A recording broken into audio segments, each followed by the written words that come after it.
Hey guys, welcome to the Money Investing Show. This week we are tackling the subject of new financial assets. You've probably seen crypto, but you may not have seen NFTs and wonder what they are, how they work.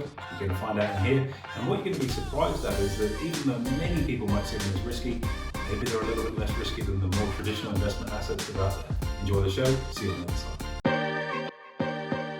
Hey guys, welcome to this week's Money Investing Show with me, your host Andrew Baxter, and as always, my companion offsider, Mr. Mitch Olorenshaw. Thanks for having me on the show, Mr. Baxter. Looking awfully dapper today, and I'd love to get your opinion on something that's really been hot in the news, hot off the press, new financial assets. Now, these aren't necessarily new things. We've seen that plenty of times over the past, but things like crypto, NFTs, NFTs, collectibles, artwork, talk of the town at the moment, and a lot of dollars being made.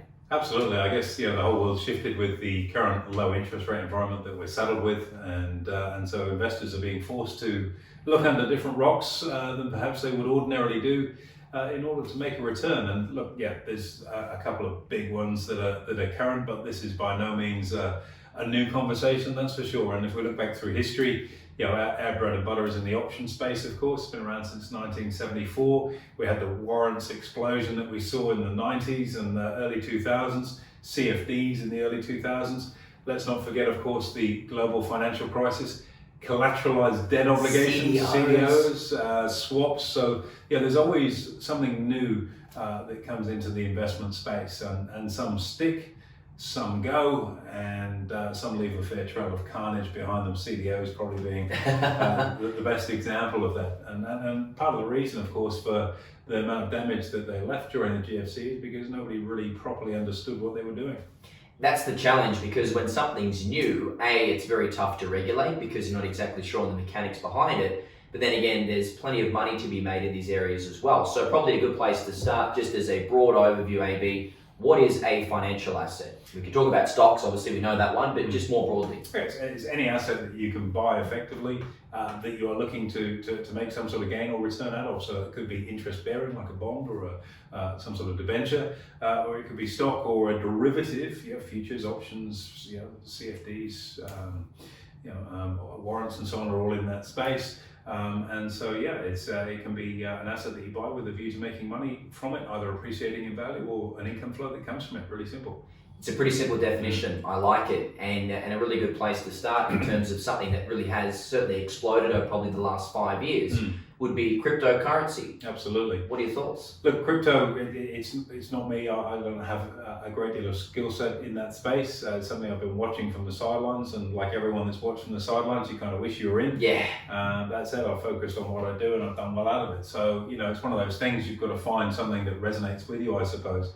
But I think what we've really seen, particularly with crypto, is that over the last 5, 8, 9 years, it's gone from being this sort of shadowy, marginal, questionable financial instrument to something that's become increasingly mainstream. And probably the best endorsement of that, if you look at the amount of money from self-managed super, for example, the bastion of clean investing, that started to go into crypto. And it started a couple of years ago with 1,000, 5 grand, 10 grand. Now you're seeing transactions in the hundreds of thousands from decent sized self-managed supers getting exposure to it. And heaven knows they would have made some pretty decent money out of that over the last 18 months or so too. It's funny you say that, because personally I can't escape the crypto conversation wherever I go. For example, anecdotally, I was at the bank a couple of weeks ago sorting a few things out. My bank manager was telling me she'd literally made enough profit on Cardano coin, which I don't know a hell of a lot about. I do know it's a a crypto, to pay off her mortgage. And she goes, my mortgage is about $900,000. So she's made nearly $1 million on something she really knows nothing about, yet jumped in on the back of probably a large amount of FOMO and just simply mass media promoting what it is. It's crazy. Isn't it just? And again, if you're going to invest in something, you can just be plain lucky, or you can build a skill set. And I think luck always runs out. Building a skill set is more enduring. And if you look at that in the current state of the stock market, you look at 2020, a lot of people made a lot of money out of 2020, and to be quite honest, you had to do something pretty dumb not to. It was the bottom left, top right chart that made it very hard not to make money. The danger with that, of course, is if you move into a different shaped market, that what we see in the current 2021 market, that you had a lot of luck and a tailwind last year, and that is not going to translate to a sideways or slightly weaker market. And all of a sudden, your confidence can really be well past where your competence sits. And that's why, I believe probably to my dying day, that education is such an important part of what we do, not just as us as a business, but what we do as investors. You need to understand what you're doing rather than just, just roll the dice and it's snake eyes and you've been quite fortunate. So getting upskilled to understand what you're doing is pivotal. And I think if you're going to play in any of these spaces, getting a level of education is pretty important to understand, most importantly, the risks, because they're the things that nobody really wants to talk about. What are the risks in that case? Well, you're dealing with an unregulated instrument that's extremely volatile. And if your risk appetite is such that you can handle that, fantastic. But if you're nervous, and you've been weighing up, do I keep my money in cash or a term deposit? No, I'm going to put it in crypto. I mean, it's really day and night in terms of the risk and the potential return, of course. Sure. It's an interesting concept because even looking at crypto specifically, you and I have mentioned this previously before, that a lot of investors now, instead of using, say, gold as the non-financial market hedge, they're now using crypto because there's no storage cost for crypto, of course, and it's providing probably a better return amidst gold prices meandering at relatively low levels. That's right. And I mean, if you're trading physical gold, you've got to store it somewhere. It physically exists, you have to store it somewhere, so you've got holding costs. Your transaction fees are very, very high. If you're trading a gold-based instrument, whether that's an exchange-traded fund or an option or a future on that, then there are still transaction fees, and you're also working with leverage, which can knock you around too. So you can understand why there's been perhaps, I hate to say it, with the younger generation, millennial-type investors moving away from that physical asset into something that is a digital asset, and that's really paved the way not just for crypto, of course, but into the current flavor of the month, the Nifty. Yes, this is what I wanted to talk about. NFTs, Nifties, Yes. Non Fungible Tokens. That's right. Many of our listeners has probably heard about those before. Yeah. What's a Nifty? But these are pretty interesting to try and get your head around it. It uses blockchain technology, first of all, and one of the things that we've talked of previously is, cryptocurrency has been an incredible thing. The biggest serendipity of that, I don't think the biggest thing is going to be crypto. I think it's actually going to be the technology that sits behind it in so far as blockchain. And that's already starting to bear fruit as we look at Nifties, NFTs as an investment. So blockchain technology is where, say for example, you create a piece of music and you can use blockchain to ensure that anytime anybody accesses that music, as the owner, the originator of that piece, you can receive your clip, if you will, of a royalty fee for that. And there's no, and it is direct to source. It's an incredibly powerful way of being able to track the genesis, the origin of something. So where it effectively goes back to is the rightful place where it started. There's no sort of version 1.1. It is that thing. And with Nifties, it's more so pertaining to artwork, if I understand it correctly. At the moment it has, but I mean, it could really translate into a lot of different things. So you think, well, how can people be interested in digital art? But then you think about baseball cards, which of course is the comparison. Sure. And if you happen to have some really rare collectibles there, they're worth millions of dollars. So how can something that was probably free at the time now be worth millions of dollars? And it just comes down to scarcity and perceived value. It's as simple as that. So if you think about an example of this. So there was some recent art that was sold, digital art, so it's not on a canvas, and it went for something like $69 million. Is it BP or BOPE? Or I'm not sure. Someone's going to tell us in the comments below. $69 million someone paid, and they paid in crypto, I believe, for it too. And so showing that this particular space is appealing to a demographic that's already waist deep in that type of investment asset. And they've bought a digital version of this. The basketball, people slamming dunks in basketball. GIF, yeah. And it's available as a digital image, and you can own that. You pay for it, and you own that image forever and a day, and it's yours. So I don't know if I'd get that excited about owning some GIFs, but Look, I'm not a huge basketball fan, but I do know there was a dunk of LeBron James, or LeBron James dunking for like $264,000. Not to mention Jack Dorsey, I believe, is his name, the creator of Twitter. Absolutely, auctioned off his first tweet. I'm setting up my Twitter account today. $2.2 million that's all for. I think I'd be pretty sure that's probably gone to charity. You'd hope so, given the amount of coin that he's pulled down over the years. You think so? It's just totally ludicrous, though, when we think about what it actually is and the kind of dollars being exchanged for it. Yes and no. Value and price are two very, very different things. And what one person sees as being valuable is seen as worthless by somebody else. So. We all listen to streaming music right now, and it's nice and convenient. The sound quality is very different. I happen to quite like vinyl as well. And if I look through my vinyl collection, I've got some original I've got Pink Floyd, Dark Side of the Moon, multiple Rolling Stones originals, Beatles originals, and they're worth a lot of money. And I haven't bought them with a view to playing them because I just want them because they're original. And this is crazy. I get a reproduction or a reprint that's got just as good sound quality, and I don't care if it gets scratched or any one of my kids decides to draw on the album cover. But if that happened to one of my originals, I'd be terse, I think would be the word. That's the polite way of explaining. So to me that has value, but to you it probably doesn't, because I doubt very much whether you've got a turntable to play it on. And so, people's perception of value is through their own particular set of lenses.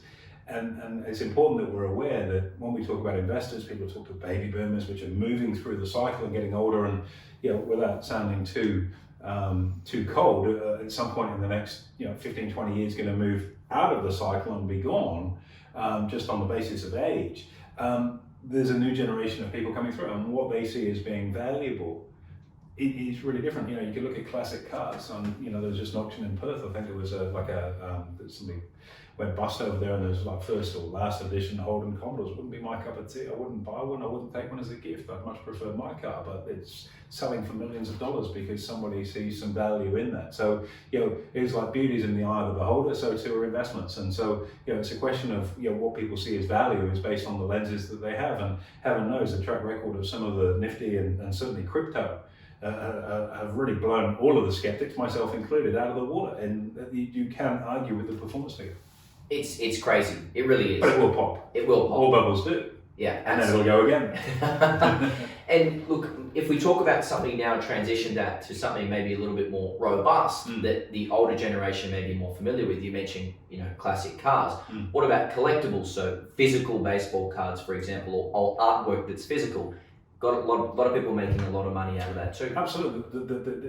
And look, people like to hold what they have and touch and see it. And one of the tricky things from an investor's perspective, anyone that manages their own super, for example, one of the key things, one of the overarching principles for self-managed super is what's called the sole purpose test. If you invest, it's got to be for investment purposes. Heaven forbid you should get any pleasure from it. So if you happen to have some art and you've bought it within your super, you can't hang it in your house and enjoy it every day. It's got to be stored in a facility as an investment asset. It's the same with wine. I like to drink my wine when it's aged enough, and so I wouldn't buy wine in my super as an investment. I'd much prefer to enjoy it. But there are people that do those things. And so, that's something that's a physical, tangible asset that you can touch and hold. But is it really? It's just worth something because it's old or it's rare. And rarity and scarcity is what sets the value of anything. It just happens that the medium in this case has gone from something that you can physically touch and hold to something that's digital. And that's not necessarily such a bad thing. We mentioned classic cars. How's this and you'd be crushed? There's a classic car storage facility. Have a Google of this if you want to cry.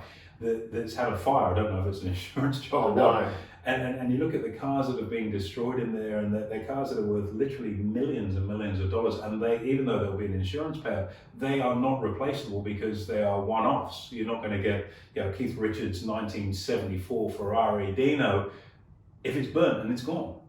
You might be able to find another one that costs a few $1 million, but you're not going to get that one, and that was what you had. And so the idea of being able to store something digitally means that risk of something damaging happening to that asset is gone. The flip side is, of course, and we saw this with crypto, if you forget your password or where you've stored your coins, you've got a world of hurt there too. So all assets carry a level of risk. It's just that the playing field has changed. And we can keep doing what we do, which we obviously are very good at, but you can't take your eye off what's coming over the horizon. And it may be, I know we've got a crypto course that's in the wings for us to roll out. We've got a lot of demand for that, so we're going to build something in that space.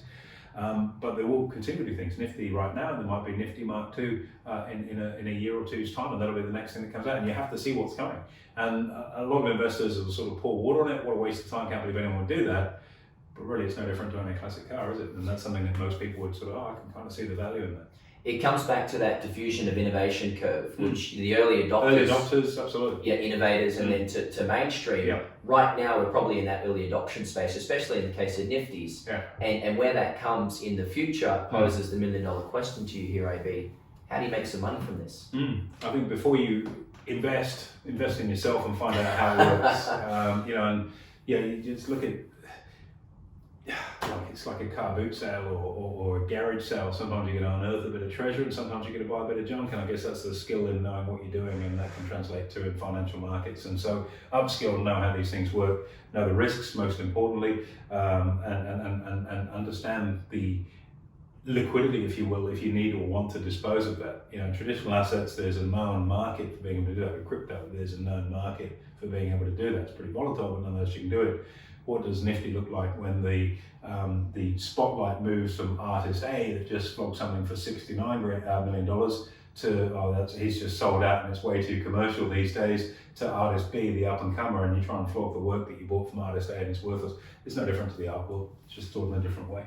It's funny. It's a really tough one to navigate, and I think in the future we'll start to see even something that I read in particular the other day was people writing movie scripts, publishing them as NFTs with the intention of it making to Hollywood and them getting a clip on it showing in a big movie. Yeah, and I guess that sort of authentication of the ownership of it, the authoring rights or the IP that you've put in, at its very essence is what blockchain is all about. So if you've come up with something and it's a great idea and it's yours, nobody can really bastardize it and take the credit for it. It goes back to the originator, and that sort of genesis of the origin of something, I think, is a really important thing. And that whether it be in pharmaceutical development for prescription drugs or drugs that are coming off patent, and they become, as you may be aware, in the pharmaceutical industry, you can have a patented drug for a period of time, and then it becomes something that's open source and people can white label.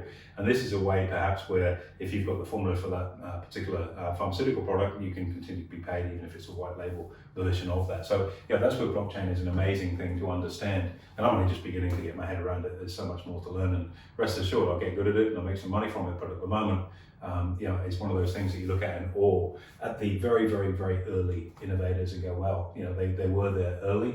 And a lot of people are calling, it's done, can't go up anymore.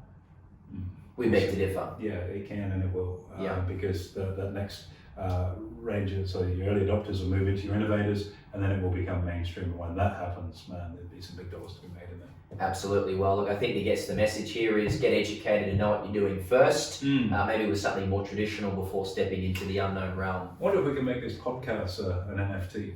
It's digital content, isn't it? Can we do? We'll ask our production guys. We'll have to speak to one of the team out there if we can do this. I reckon we probably could. Yeah. What do you reckon the opening bid will be? I reckon 5 cents. Can't go any lower than that. I'll match you at 5 cents and a half. So 5.5 cents done. We'll see how we go. Who knows? Maybe when someone mainstream picks it up after the innovators have finished, it could be worth millions. But the point being, all investments at some point were new. The person that bought Van Gogh's irises for 26 million Allen bond, you go, how ridiculous is that? It's now worth 150 million or 200 million. So things do continue to move on, provided they're scarce. So it's about finding the right asset. It's got commercial value. It's scarce, and that's no different to any other form of investing. Well, there you go. You heard it here first. Thanks very much, Mr. Baxter. Interesting one, this one, but certainly a pleasure. Thank you very much. Anytime, Mitch. Pleasure. There you have it, guys. New forms of financial instruments. Make sure you like, comment, subscribe. Most importantly, hit the notification bell to keep up to speed with what we're up to.